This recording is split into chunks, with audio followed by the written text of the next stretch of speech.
too caught up in all the storylines coming to an end, too absorbed by the dope team-ups and the expensive Praetor saga Praetors, it's easy to get caught up in the hype of near-perpetual spoiler season and wallet-busting cards. So what if I told you that we're taking a break from all that and going over 10 cards you might have missed from March of the Machine? Oh, and did I mention that each card in this list is under $1? As per usual, this video is brought to you by the EDH Jank Center, your source for everything Commander and everything Jank. I am your host, Jordan, and let's dive in. Our first card up today is Beantown Beatstick. 1 red mana artifact equipment from March of the Machine. It has equipped creature gets +1/+0 and has menace, which means it can't be blocked except by 2 or more creatures. Whenever equipped creature deals combat damage to a player or battle, create a treasure token. And it has equip 2, which means you can pay 2 to attach it to a creature you control. So this is a fun little equipment version of Sticky Fingers from New Capenna. So for 3 total mana, we are slapping a creature with some menace, which is a sick evasion ability, on top of getting a treasure every time we connect. This is great in low to the ground combat focused decks, Voltron decks, and any deck that wants some incremental ramp. This is just one of those classic cards, man, that I love. It just does stuff, especially if it's attached to something like Fencing Ace and you're getting double the treasures. All right, let's get a move on to our next card, which is Seal from Existence. 1 white enchantment from March of the Machine. It has Ward 3, which means whenever this enchantment becomes the target of a spell or ability an opponent controls, counter it unless that player pays 3. When Seal of Existence enters the battlefield, exile target non-land permanent and opponent controls until Seal of Existence leaves the battlefield. So this card comes from a long line of cards before it that enter as an enchantment and ice something problematic on the field. But the drawbacks to those cards become obvious when someone snipes the enchantment,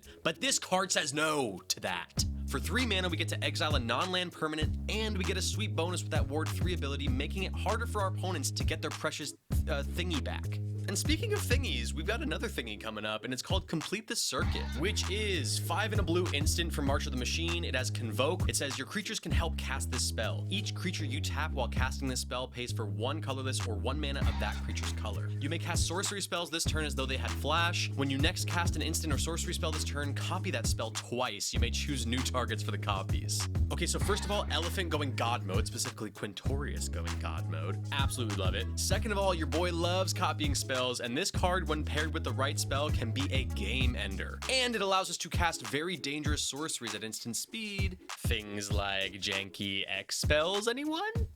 Or other stuff. Oh, and that high cost doesn't even matter if we have a few creatures on the board, baby, which is not hard to do at all. I love that Convoke is back. Let's go. All right, moving on to another blue card. It's Saiba Cryptomancer. 1 and a blue creature, Moonfolk Ninja from March of the Machine. It has flash, which means you can cast it at instant speed. It also has the new ability Backup 1. When this creature enters the battlefield, put a +1/+1 counter on target creature. If that's another creature, it gains the following ability until end of turn.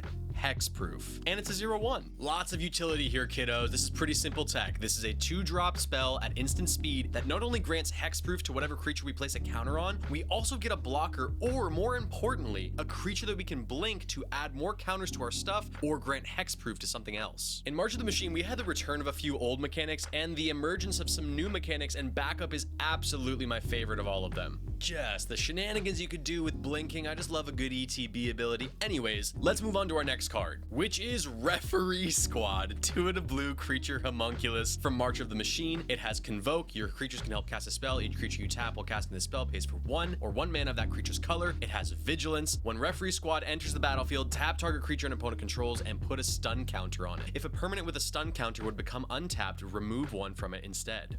This art alone makes this one of my faves from this set, dude. Like, what? Look at these guys. Anyways, for 3 mana, we get a 2/2 vigilant creature that has a sweet ETB. And by the way, stun counters are counters, so we can proliferate them. Oh, but wait a second. This card can actually only cost 1 mana because it also has Convoke, baby. So much fun, and I love the idea of making copies of this or blinking it for a ton of ETB value. All right, let's get into another one, shall we? With Archpriest of Shadows. 3 black creature human warlock from March of the Machine. It has Backup 1. When this creature enters the battlefield, put a +1/+1 counter on target creature. If that's another creature, it gains the following abilities until end of turn: Death Touch, and whenever this creature deals combat damage to a player or battle, return target creature card from your graveyard to the battlefield, and it's a 4/4. If you couldn't tell already, I really love the backup mechanic, but let's leave that aside for now and let's have a chat about the creature itself. A nice little beefy 4/4 with Death Touch makes this a formidable attacker. Then, if it does connect, we get to snag a creature right back to the battlefield?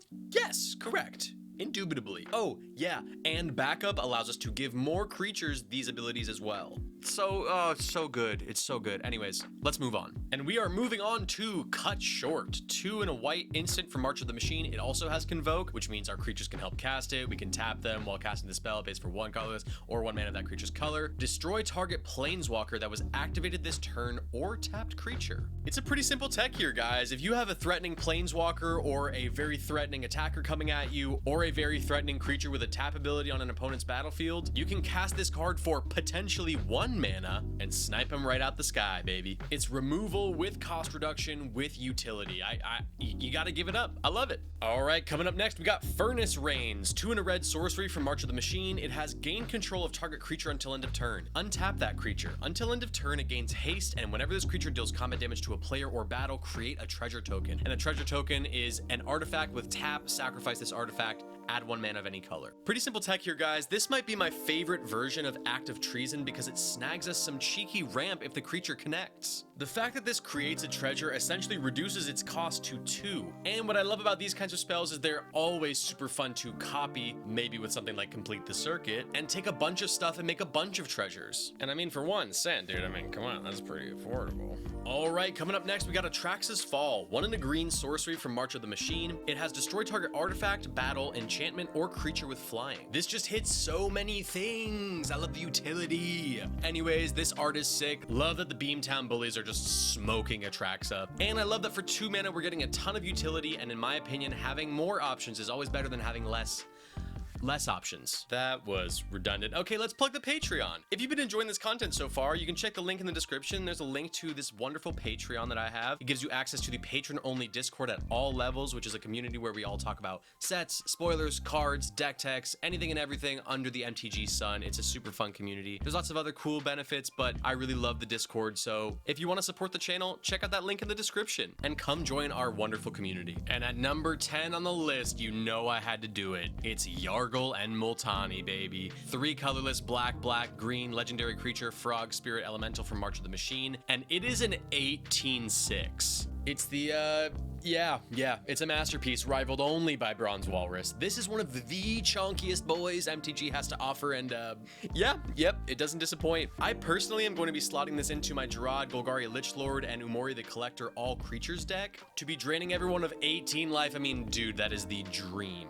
Which gets me to thinking, where would you slot this card into? Or would you run this as a commander? And if so, what would you put in that deck? And just like that, guys, we're at the end of yet another video. Thank you so much for watching. If you dug this video, make sure you give it a like, subscribe to the channel, and comment down below what cards you really loved from March of the Machine. Did I miss anything? I'm always down there in the comments interacting with you guys, so come on down and have a chat with me. All right, that's it for me, guys. I will see you on the next video.